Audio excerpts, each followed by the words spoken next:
Blepharitis is a condition that we encounter on a daily basis. The condition is a nuisance for both patients and practitioners, and although it happens occasionally, we rarely encounter severe blepharitis that in itself is the cause of major comfort issues for our patients. But its existence, along with other conditions, seem to be a great aggravation. The condition is usually identified because of a red, itchy eyelid that oftentimes appears irritated. In most cases, it has a dandruff-like appearance with debris along the eyelashes. In more advanced cases, the condition reveals caked-on debris on the lid margin.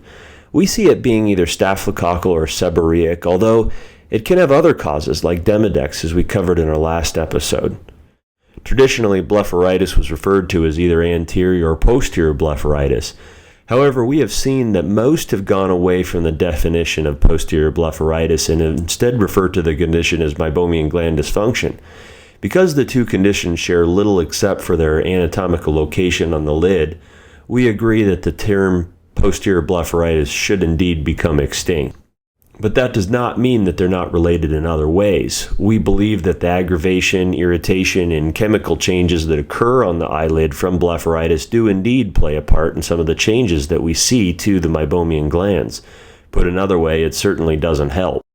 Treatment of blepharitis is based on the severity of the presentation.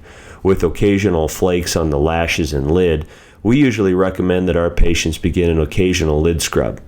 When the debris along the eyelids becomes to accumulate on the base of the lid margin and eyelids themselves, we usually recommend that the patient begin warm compresses in order to help dislodge the debris, and then do lid scrubs on a daily basis until the condition becomes manageable, and then continue with a regular course of lid scrubs as needed.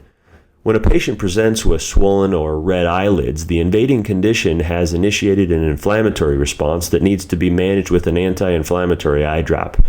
We usually use a combo medication because of the added benefit of the tobramycin.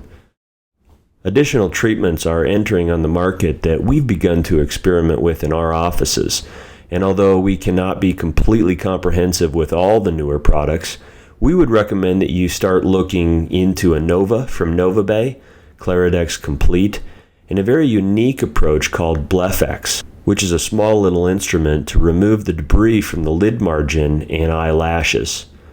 Blepharitis is bothersome, irritating, and uncomfortable, and visually unappealing. Help your patients kick the condition by taking it seriously in its early stages and help them become more comfortable.